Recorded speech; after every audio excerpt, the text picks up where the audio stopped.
Drama cell बेरंग के इस एपिसोड में आप देखेंगे कि किस तरीके से एमिल बेचारी को जलील किया गया है। दुर्दाना ने इतना बड़ा महाज खड़ा करके शहरयार को इस कदर खिलाफ कर दिया है कि वो पागल हो चुका है और साफ साफ एमिल से कह देता है कि देखो एमिल, अब इस घर में तुम्हारी कोई भी जगह बाकी नहीं है। अपना बोरिया बिस्तरा बांधो और यहाँ से चली जाओ। जिस पर एमिल कहती है कि आखिर आप कैसी बातें करें, लेकिन एंड पर वो उसको बताती है और कहती है कि मैंने बहुत कोशिश की आपके साथ निभाव करने की, आपने मुझे इतना बड़ा धोखा दिया, मैंने फिर भी इस बात पर कंप्रोमाइज़ किया। लेकिन आप अगर कहते हैं कि मैं यहाँ से चली जाऊँ तो मैं यहाँ से चली जाऊँगी। लेकिन अब देखेंगे जी, मेन बात कुछ इस तरीके से हुई है कि दुर्दाना ने सारी बात जैसे ही सबके सामने क्लियर की और दोनों माँ बेटी ने मिलकर ये सारा प्लान किया कि एमल को इस घर से निकलना ही निकलना है, इसके पास इसके अलावा कोई भी ऑप्शन बाकी नहीं है। बहुत ज़्यादा टेंशन में आ चुकी है बेचारी एमल, क्योंकि एमल के पास और कोई रास्ता नहीं है और उसको कुछ नज़र भी नहीं आ रहा कि उसे क्या करना है और क्या नहीं करना है। एनी कहती है कि इन सब बातों में मेरा कोई भी कसूर नहीं है, आप यकीन मानिए कि सारी गलतफहमी थी। मम्मी जान, आप मेरे साथ चलिए, मैं आपको सारी हकीकत बताऊंगी कि आखिर क्या हुआ और क्या नहीं हुआ है। लेकिन इस तरह मत कीजिए, आप एमल को रोक लीजिए, आप बहुत बड़ी गलती कर रही हैं ये सब कुछ करके। आगे से आप देखेंगे कि वो उसको कहती है कि नहीं, कोई गलती वाली बात नहीं है, इसने बहुत बड़ा जुर्म किया है, तुम नहीं जानती हो। आयमा कहती है कि अब देखो यानी इसके बाद तुम्हारी बारी है, मैंने जो करना था कर लिया, लेकिन अब तुम्हारी बारी है, तुम्हें इस घर से निकलना होगा। मैं तुम्हें साफ साफ कह देती हूँ, बल्कि खुद ही अपना बोरिया बिस्तरा बांधो और अपनी बहन के साथ निकल पड़ो, वरना लैदा से तुम्हें निकालने में मजीद क्यों तुम परेशान सबको कर रही हो, क्यों टेंशन दे रही हो।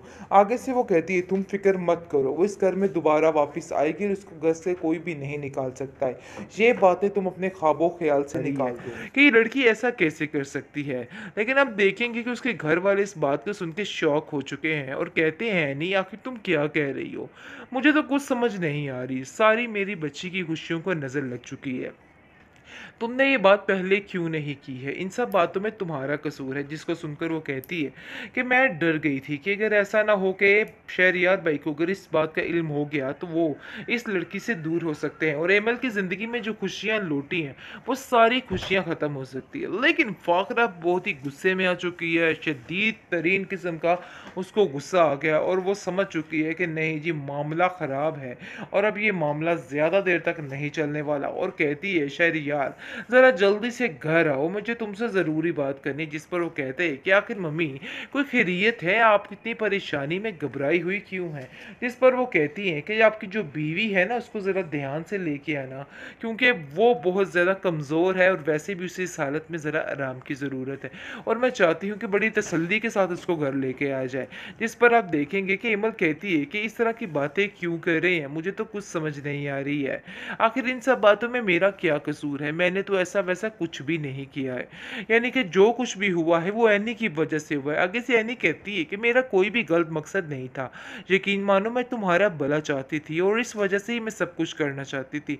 लेकिन मुझे तो समझ ही नहीं आ रही कि आखिर तुम मुझ पे कैसे ऐसे इल्ज़ाम लगा सकती हो, मैंने कुछ भी नहीं किया है और मैं अभी भी चाहती हूँ कि सब कुछ ठीक हो जाए। लेकिन अफसोस की बात यह है कि शहरयार से दिल से एमल उतर चुकी है और वो कहता है कि मुझे यकीन ही नहीं आ रहा कि आप सब मिलकर इतनी बड़ी साजिश कर सकते हैं कि सब कुछ खत्म हो जाए और देखो अपने हाथों से ही तुमने सारा कुछ खत्म कर दिया। जिस पर वो कहती है इन सब बातों में मेरा कोई कसूर नहीं, मुझे तो किसी चीज़ का कोई अंदाज़ा ही नहीं था कि आखिर क्या हुआ और क्या नहीं हुआ है। इसलिए वो काफ़ी ज़्यादा परेशान हो जाती है और रोती दुलाती है। ट्रॉमस बेरंग के नेक्स्ट एपिसोड में आप देखेंगे कि जिस नीयत से एनी जाती है और जाकर सोचती है कि आज मैं सारा कुछ शहरयार भाई को बता दूंगी आखिर असल हकीकत क्या है, ताकि ऐसा ना हो कि वो एमल से बदजन हो जाए और उससे पता चले कि ये सब कुछ गलत फहमी की वजह से हुआ है। आगे से आप देखेंगे कि जैसे उधर कहती है कि मैं आप लोगों से कुछ बात करना चाहती हूँ, जिस पर एमल कहती है कि आखिर तुम क्या कह रही हो, क्या कहना चाह रही हो, मुझे तो कुछ समझ नहीं आ रही है, मुझे ढके चुके लफ्ज़ों में नहीं बल्कि साफ साफ बात करो। लेकिन आप देखेंगे कि जैसे ही वो उसको कहने की कोशिश अभी करने लगती है, तो दूसरी तरफ उनके पास यानी कि आयमा और उसकी माँ के पास ऐसा सबूत मिल जाता है उनको कि बस वो उनके तो बस नवारे नियारे हो जाते हैं और वो समझ लेती हैं कि बस उनकी ज़िंदगी में एक ट्विस्ट आ चुका है। बहुत ही शानदार किस्म का घर में फंक्शन है ताकि ज़िल्लत हो सके एमल की, और वो बहुत खुश होती है। आयमा के तो सारे ही चांसेस बन चुके हैं कि अब शहरयार उसका साथ देगा और ज़रूर देगा, क्योंकि वो जानती है कि बहुत ही अच्छी खबर उसको मिल गई है। लेकिन आप देखेंगे कि जैसे ही ये सारी बात फैलती है, तो आगे से सबसे पहले वो कॉल करती है फाखरा को और कहती है कि देखिए, मैं आपको एक बड़ी ही कोई अच्छी एक खबर सुनाने लगी हूँ।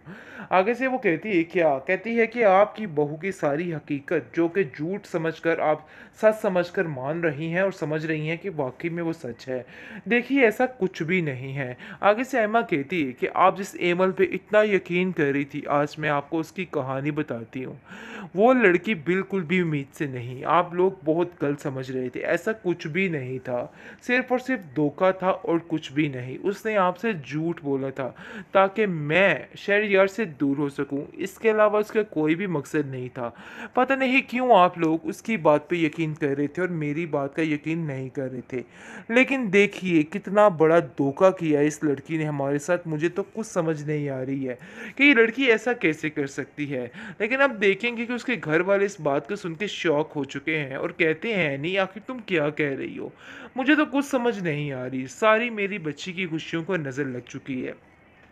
तुमने ये बात पहले क्यों नहीं की है? इन सब बातों में तुम्हारा कसूर है। जिसको सुनकर वो कहती है कि मैं डर गई थी कि अगर ऐसा ना हो कि शहरयार भाई को अगर इस बात का इल्म हो गया तो वो इस लड़की से दूर हो सकते हैं और एमल की ज़िंदगी में जो खुशियाँ लौटी हैं वो सारी खुशियाँ ख़त्म हो सकती है। लेकिन फ़ाखरा बहुत ही गुस्से में आ चुकी है, शदीद तरीन किस्म का उसको गुस्सा आ गया और वो समझ चुकी है कि नहीं जी, मामला ख़राब है और अब ये मामला ज़्यादा देर तक नहीं चलने वाला, और कहती है, शहरयार ज़रा जल्दी से घर आओ, मुझे तुमसे ज़रूरी बात करनी। जिस पर वो कहते हैं कि आखिर मम्मी, कोई खैरियत है? आप इतनी परेशानी में घबराई हुई क्यों हैं? जिस पर वो कहती हैं कि आपकी जो बीवी है ना, उसको ज़रा ध्यान से लेके आना, क्योंकि वो बहुत ज़्यादा कमज़ोर है और वैसे भी उसे इस हालत में ज़रा आराम की ज़रूरत है और मैं चाहती हूँ कि बड़ी तसल्ली के साथ उसको घर लेके आ जाए। जिस पर आप देखेंगे कि इमल कहती है कि इस तरह की बातें क्यों कर रहे हैं, मुझे तो कुछ समझ नहीं आ रही है।